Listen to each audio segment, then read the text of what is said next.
Whether brand new or struggling to get started in Rust, you've come to the right place. I'm going to teach you everything you need to know to go from naked with no clue to roaming as a full kit.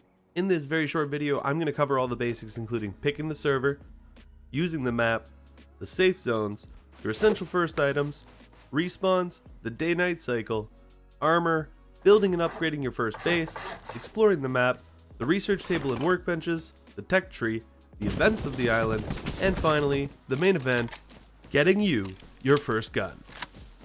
Before loading into just any server as a new Rust player, you're going to want to pick something low or no pop. You're going to click on the show servers with no players option, stick to the community tab, and look for something with a low ping. Learn the PvP aspects later. For now, you're going to be able to farm without getting killed, and have some breathing room to learn the mechanics of Rust. Now that you've loaded into the server and you're in the game, by holding G you can bring up the map. This is very important as you can quickly survey where you are and where the key monuments are around you. It's important to locate bandit camp and outpost on the map early game, as these are incredibly useful monuments and also happen to be safe zones.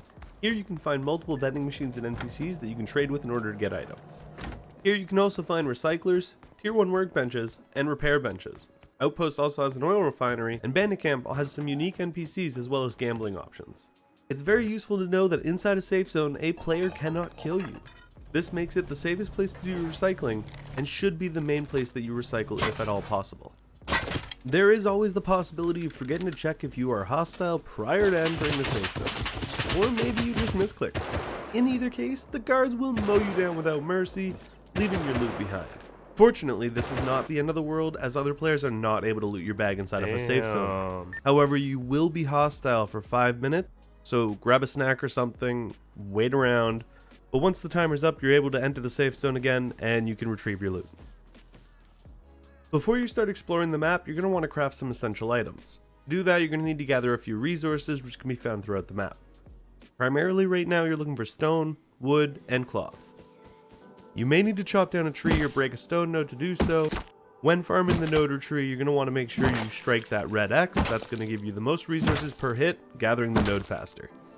Now that we've gathered resources, by pressing tab you can open your inventory menu, as well as click the crafting menu or use the quick craft options to the right. And now you're going to be crafting some of the most important items to your early game wipe. Craft yourself a spear, a bow and arrows, a building plan, and some clothing. These are the absolute basics to protecting yourself, and at a minimum you should have a spear and a building plan. The building plan is actually a special resource in this instance, as this can single-handedly save you from the most deadly thing to a new player: an animal. When nighttime hits in Rust, it gets dark, real dark, and for 10 minutes of every hour, you will see nothing. This means that it is very easy to slip up and get way too close to a bear who was just standing still and you didn't hear him. And without a building plan or an AK, you're dead. This is not a joke. The animals in Rust don't play around. A pack of wolves will tear you apart. At some point, probably early and often, you are going to die. To avoid having to run all the way back from the beach, make sure you place bags down. This is going to give you the option when you die to click any of the bags and respawn at that location. Once you've got a bag and some equipment and weapons, you're probably ready to take on some animals. Animals can offer great rewards, with bears offering a ton of leather, cloth, and animal fat, and wolves offering you the ability to craft a wolf headdress. The reason that's important is because armor matters, and those fancy boots you found in a box, that won't protect you from a headshot. It's important to learn about the different protections offered from different armor and clothing pieces, as this can matter greatly, with Hazy suits being one of the best options for overall protection early and mid-game. Next, you'll want to find a place close to a monument or road for you to build your base at. We're not overly worried about other players right now, so this is mostly about having a place to store our things while we explore. To build your base, you're always going to want to start with a simple 1x2 or 2x2, always with an airlock.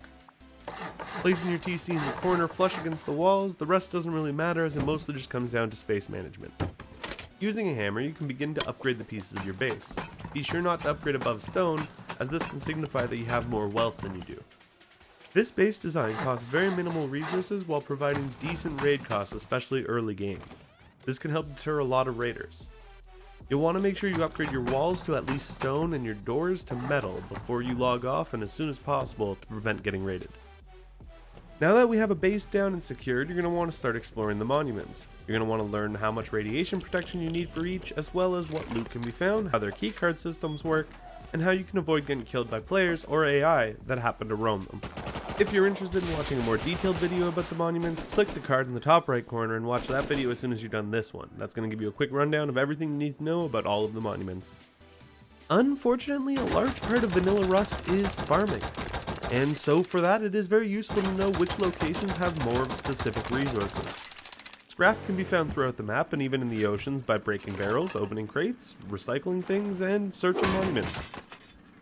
If you find yourself starving and in need of food, you're going to want to head over to either the forest, the rivers, the supermarkets, or the gas stations. If you need metal and stone to upgrade your base, heading to the snow biome is usually the way to go. If you're looking for sulfur in order to craft gunpowder, going to the desert is usually where you can find it. If you've already ran through the plains and the forest and you can't find any hemp, it's likely another player stole it all and didn't replant the seeds. If that is the case, you can head over to Outpost and buy tactical gloves from the vending machine for only 40 scrap. Once you recycle that and the components that it gives you, you'll get 200 cloth as well as 10 leather. Once you've started gathering scrap and components, you're going to want to start familiarizing yourself with the blueprint system and the workbenches in order to start advancing. Using a workbench or research table is how you're going to unlock new blueprints in order to craft items that you previously did not have access to. A workbench is used to craft items via proximity, as well as used to research items using the tech tree. A research table will consume an item that you already have in addition to scrap, but will allow you to craft an item without having to completely unlock the path in the tech tree first. There are 3 different tech trees on the workbench 1, 2, and 3, with tier 3 being endgame items but also costing the most to research.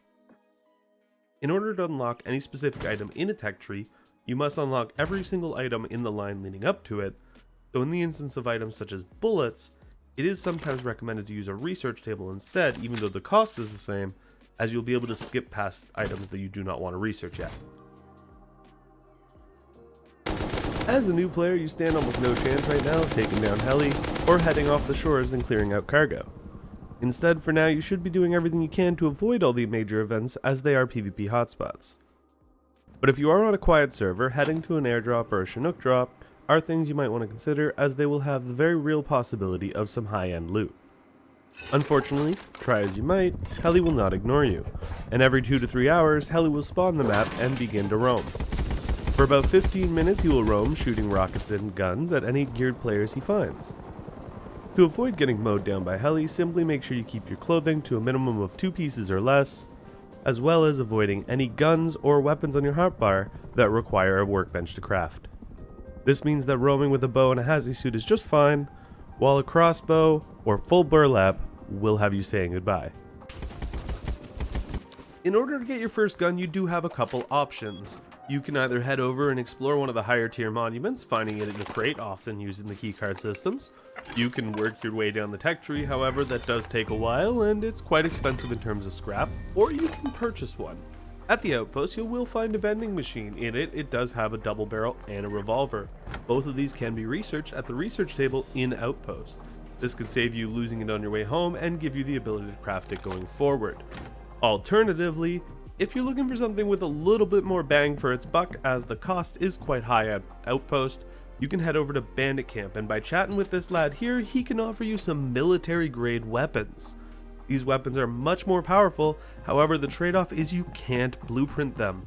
That means if you die and lose the item, it is gone. Someone else will pick it up, and you will have to buy a new one. A handy tip for early weaponry on any server is to purchase an M92 at Bandit Camp, unload the gun and research one of the bullets, then purchase some grenades, recycling the grenades into gunpowder and metal frags, and crafting your own ammo without ever leaving the Bandit Camp. And that's it. In less than 10 minutes, I've got you going from noob to geared up. If this video helped you at all, make sure to smash that like button and subscribe for more content.